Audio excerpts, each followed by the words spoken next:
Adding lag in Microsoft Project adjusts the delay between tasks, allowing you to manage the timing and dependencies more precisely.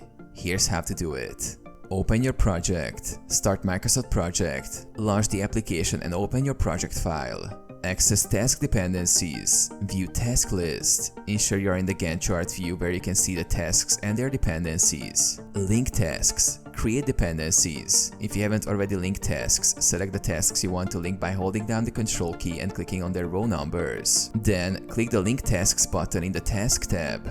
Add lag time, open task information. Double-click the dependency line between the tasks in the Gantt chart view or select the task and click Task Information. Modify dependency.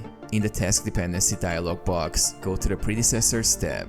Add lag. In the lag field, enter the amount of lag time you want. This adds a delay between the completion of the predecessor task and the start of the successor task. Apply and save.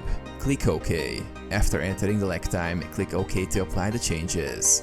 The Gantt chart will update to reflect the new dependency with lag. Review adjustments. Check schedule. Review the Gantt chart to ensure the lag time has been correctly applied and the project timeline is accurate.